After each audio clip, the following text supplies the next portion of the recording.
Good morning বন্ধুরা, HD লাইফে তোমাদের সবাইকে স্বাগত। কেমন আছো তোমরা সবাই? আশা করি ভালো আছো, আমিও ভালো আছি। তো বন্ধুরা, আজকের ব্লগটা আমি রান্নাঘর থেকেই শুরু করছি।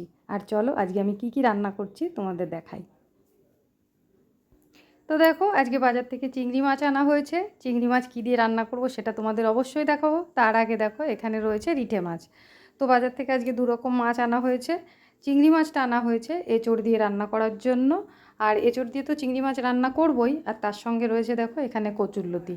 কচুরলতিটা কেটে ধুয়ে রেখে দিয়েছি, আর এঁচোড়টা কেটে তারপরে সেদ্ধ করে নামিয়ে রেখেছি জল ঝরতে।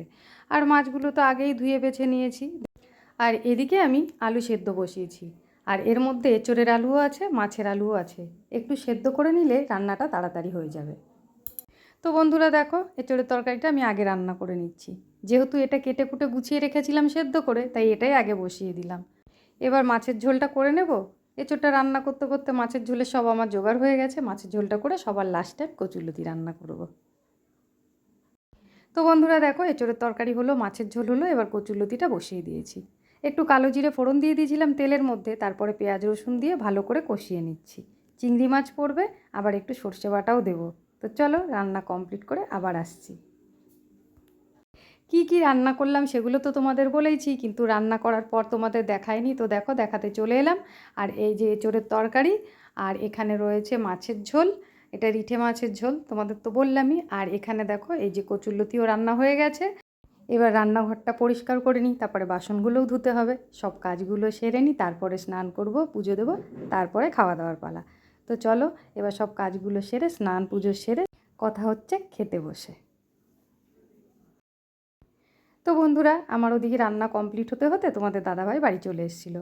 আর ও স্নান করে নিল, তারপর ওকে খেতে দিলাম, দিয়ে তারপরে আমি স্নান করতে গেছিলাম।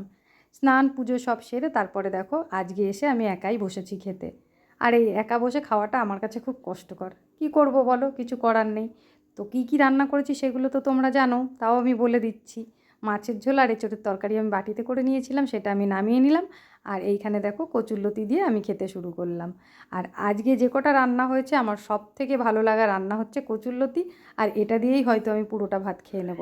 তারপরে দেখা গেল মাছের ঝোলটা তুলে রাখতে হলো। তো যাই হোক বন্ধুরা, চলো খাওয়া দাওয়া সেরে নিই, তারপর আবার পরে কথা হচ্ছে।